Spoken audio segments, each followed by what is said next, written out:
Hello and welcome to another tutorial by Harla Penguin.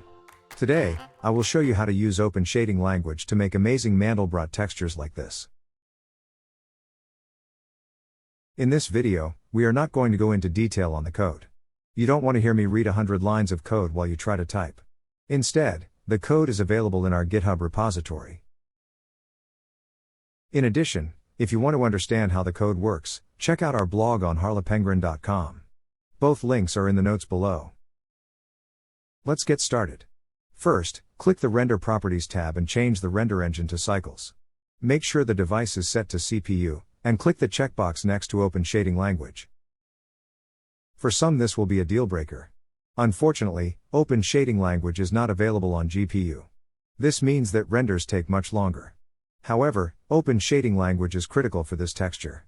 The core of the code is a loop that runs until a certain condition is met. This is very hard to implement in nodes. Delete the default cube and add a sphere. Click Object and Shade Smooth. Next, we will add a backdrop and move our camera. Add a plane and scale it up.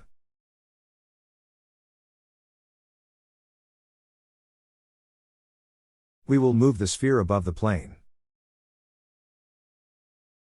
And then we adjust the plane so it begins just before the sphere using the grab tool.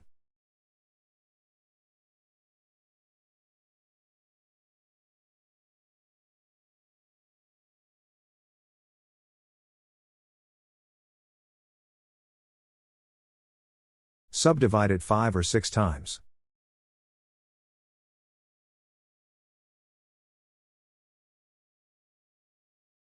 Go to the Modifier Properties tab and add a subdivision surface.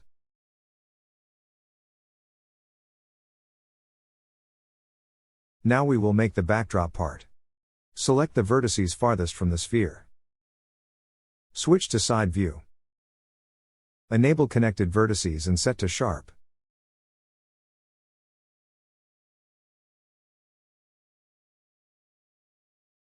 Press G. We can change the area of effect by scrolling the mouse wheel. Raise until we have a nice bend in the backdrop.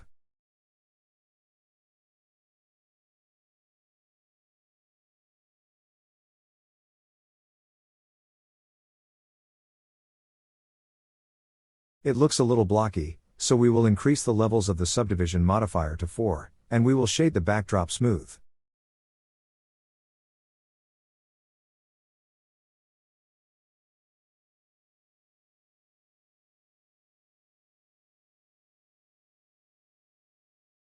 We will delete the default light. Let's move our camera so it is looking straight at the background. We will set the Z rotation to 0 and the X location to 0.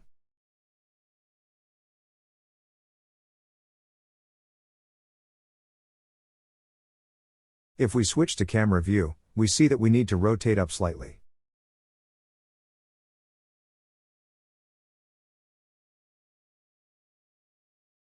Now go to the Shading tab. We will start by setting up the HDRI lighting. For this, I use an image from Polyhaven. Specifically, I use the boxing ring. I really like the red colors. Change from Object to World.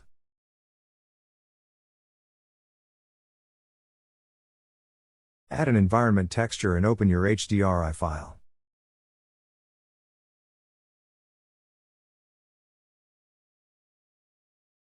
Connect the output of the environment texture to the input of the background. Let's do a quick test render. Before we do that, I am going to change the number of samples to 8 so it does not take too long to render. When we do our final render, I can bump that up again. This looks pretty good considering we only have basic textures. Now let's add our OSL shader. Switch back to Object.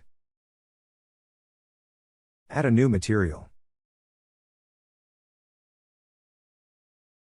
Let's name the new material Mandelbrot. Add a script node.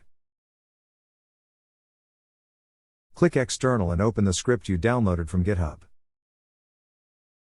If it is not already compiled, compile the script, which should cause the input and output nodes to appear. Connect the Out Color node into the principled BSDF base color and then render again. You can see some of the texture at the bottom. To fix this, we can add a texture coordinate node and a mapping node. The default position input for the script is the world position. With the texture coordinate node, we can use the object coordinates. The mapping node allows us to adjust the position.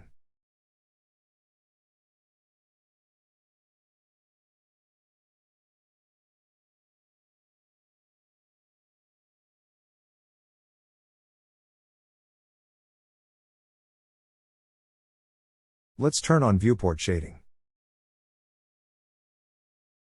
We now see the Mandelbrot texture. Let's rotate slightly on the Z-axis.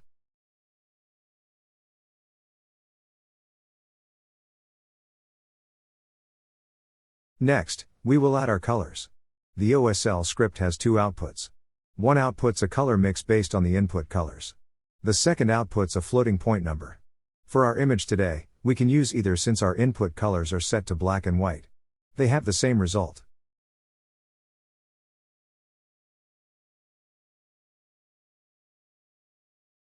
We will add a curves node that allows you to modify the output of the script in a nonlinear way. This is different from the color ramp that linearly mixes.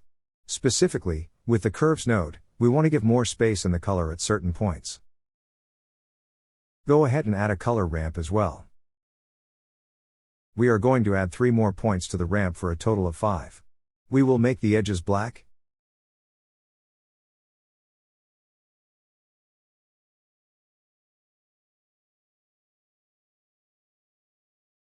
and yellow, orange and red for the middle points.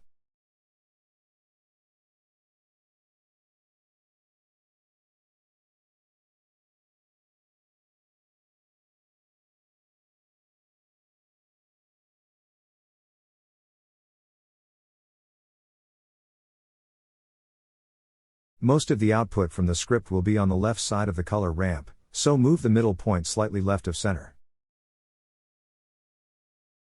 We can play with the curves and the color ramp until we get the colors that we want.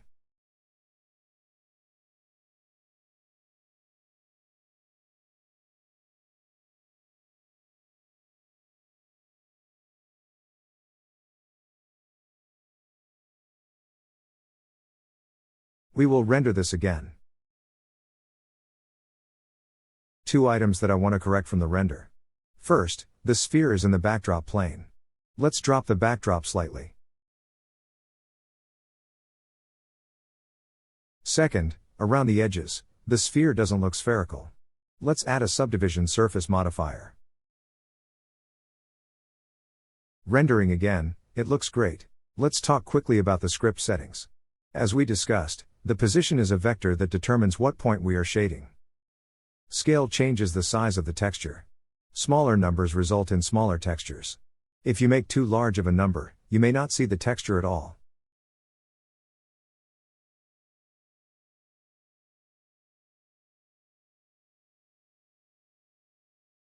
The degree changes the degree of the Mandelbrot equation. Notably, it changes the number of lobes in the texture to degree -1. So for a degree of 3, you will see 2 main lobes. The max iterations changes the precision of the calculation. If you want the line to be thicker, you can decrease the number of iterations. If you want it to be thinner, you can increase.